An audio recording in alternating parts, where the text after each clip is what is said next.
Before we get into this video, I just want to say, everybody that had Dallas in #1 over the Eagles, joke's on you. Y'all lost to the freaking Cardinals.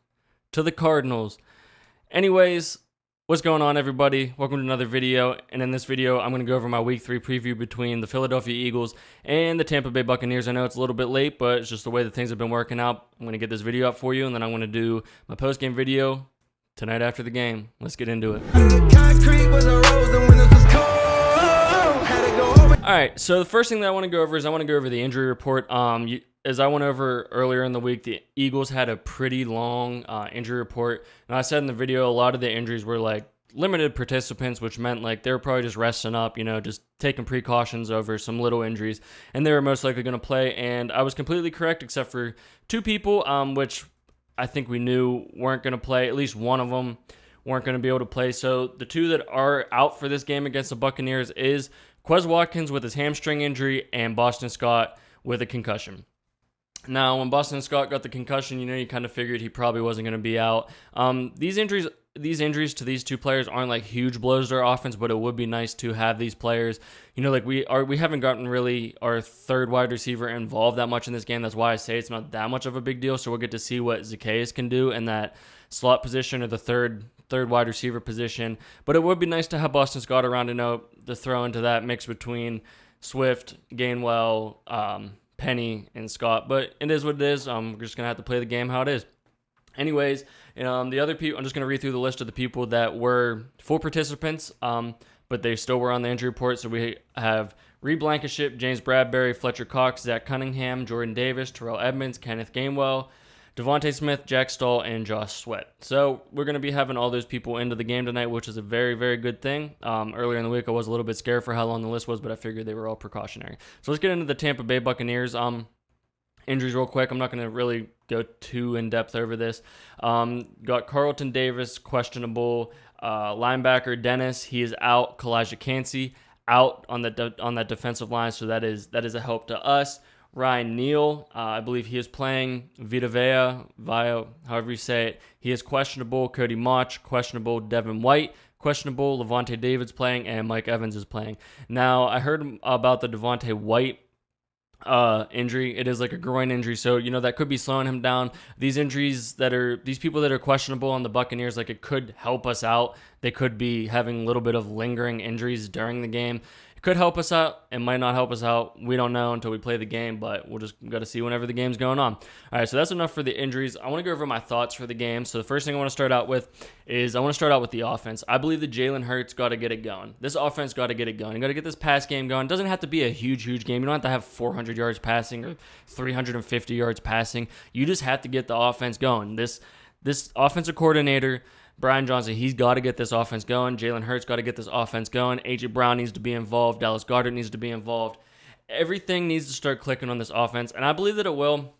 They've had 10 days to prepare for this. They came out the first week, and then they played the second week 5 days later. And they didn't really have that much time to go over things. They had to have time to rest, and they had time to make time to go over what was going on. And I believe 5 days really isn't that much of a time period to do that, and now they had 10 days to do that. So this is the real test to see if the Eagles are going to start putting it together and take on that identity of being a top team in the NFL, which they most 100% can be. And I still believe that the Eagles are the best team in the NFL. But Jalen Hurts, he's got to go out there. He's got to get this offense fired up. He's got to get this ball rolling. And my prediction is I think that Jalen Hurts is going to have about 280 yards and 2 passing touchdowns. I think he could have a rushing touchdown in there, but we got to see how this running back room is going. Deandre Swift, he could have a big day on the ground. You don't know. So that's the next person I want to talk about is Deandre Swift. He needs to have the bulk of the carries. Everybody knows this, and the coaches should know this too. After he ran for 170 yards, he is your solidified running back one. Kenneth Gainwell is a great player, but you need to sprinkle him in alongside with Rashad Penny and Boston Scott. It can't be the Kenneth Gainwell show while you had Deandre Swift rush for 170 yards last week. It just can't happen, and I don't think the coaches are going to let it happen. They said that they're going to roll with the hot hand, and hopefully DeAndre Swift has the hot hand, and he could get it going. I don't think he doesn't need 28 carries. He needs 15 to 20 carries, and I'll be fine with that, and that's enough carries for him to produce for this offense what he needs to produce. Next person I want to talk about A.J. Brown. I believe this is the game where A.J. Brown gets it together. I believe he has over 100 yards. He gets a touchdown, and him and Hurts get that connection. You know, oh, they're fighting on the sideline. They weren't fighting, man. Like, he was just speaking his mind. They're going to get it together. A.J. Brown and Jalen Hurts are going to have a connection in this game, and I think this is a game where A.J. Brown puts it together. Another person who hasn't been that involved in this offense is Dallas Goedert. He needs to get more involved. I don't think he's going to have like a huge game where he has like 100 yards receiving, but, you know, he could have a touchdown somewhere in the red zone, maybe like 50, 60, maybe 70 yards. So that would be great if Dallas Goedert could get those type of stats, in my opinion. And the last thing that I want to go over is Devontae Smith. I don't know how that injury, his thigh injury, was when he was limited. He was a limited participant in practices. I don't know how bad like that injury was. The only thing I'm going to say about it is it could be something that might limit him in this game and lead to A.J. Brown and Dallas Goedert having more of an impact in this game. But who am I to say? Because Devontae Smith is a beast. Everybody knows that. And he could come out and have a huge freaking game because he is one of the top wide receivers in the NFL. So, you know, that's the good thing about the Philadelphia Eagles offense is they have A.J. Brown, Devontae Smith, two unbelievable receivers. You got Dallas Goedert, top 5 tight end in the NFL. Deandre Swift just rushed for 170 yards. You know, you got Jalen Hurts. You got a great offensive line. The Eagles are the top team in the NFL. They just got to put it together. They got to get this offense put together, and I believe that this is the game that they do that. All right, so let's talk about this defense real quick. My first major thing that I want to say about our defense is we have to keep contained of Mike Evans and Chris Godwin. Whether Darius Slay is on Mike Evans and James Bradberry is on Chris Godwin or vice versa, whatever. I know that they said that James Bradberry is probably going to be starting in the slot, which I'm fine with that because Chris Godwin has like a lot of percentage of his snaps in the slot, and Mike Evans has also been in the slot. So regardless, James Bradberry and Darius Slay are going to be covering those two. And then on the outside, we're going to probably have Josh Jobe. I would like to see a little bit more of Eli Ricks. This would be a great game for us to see more of Eli Ricks and see what he can do. You know, we saw a lot of him in preseason when he was covering Michael Pittman whenever we played the Colts. So it'd be nice to be able to see him in there. But, you know, it is what it is. If Josh Jobe is playing good, keep him in. But if Josh Jobe is struggling a little bit, we might as well let Eli Ricks in there and see what he can do. And the last thing I want to talk about this defensive line. The Eagles have the best defensive line in the NFL. Literally just think about it. They have Jalen Carter, Jordan Davis, Brandon Graham, Fletcher Cox, Josh Sweat, and I'll even put Derek Barnett in there. They have the best defensive line in the NFL. Oh, and Hassan Reddick on the edge too. Like, get out of here. The Eagles have the best defensive line in the NFL, and they've been getting after it. Like, there's no excuse for it, and nobody can say anything about the defensive line. And I believe that the Eagles can get after it even more than what they've been. You know, like getting Hassan Reddick more involved. Hassan Reddick has yet to have a sack, and I believe this game he gets one.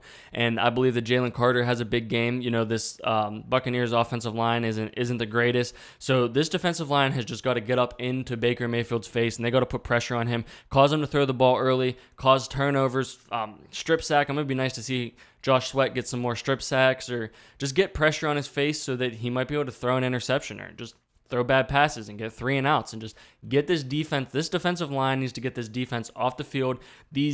The secondary needs to cover these wide receivers so that the defensive line has that one more second where they can get to the quarterback. There were so many times last week during the Vikings where we were right there, and it was just that 1 second. If there was just one more second of coverage, or if they played press and the quarterback wasn't able to get those quick passes off, that's what's going to destroy us if we can't do that. But I think our defensive line is going to be able to get there. I think our secondary is they got a boost with getting Blankenship back and getting Bradberry back. So that's a huge boost to our defense, and I believe that this defense is going to play solid. I believe we're going to play solid as a team. I think this is going to be the most complete game we played this year, and I hope that it is. I think that it can be. I don't think the Buccaneers are that great. They are 2-0, but you know, we got to see. We got to see if they're the real deal. If they beat us, you know, they might be the real deal. But we just got to go out there and see how the game is played. I believe that the Eagles are going to win 28-17 or 31-17, somewhere along those lines. And I hope you guys are all excited for this game. I'm super excited for this game. I couldn't wait all day at work. And I'm getting this video out late, like I said. I'm going to get the post-game video up later tonight. But like I say at the end of every video, if you guys like what I'm putting out, Make sure you hit that subscribe button. Make sure you hit that like button and leave comments down in the comment section below. I want to chat back and forth with you guys about the Philadelphia Eagles. That's what I am doing this channel for, so I have some people to talk to about the Philadelphia Eagles. But with that being said, I'll see you guys after the game tonight, hopefully after a W. I hope you guys have a great night. Peace.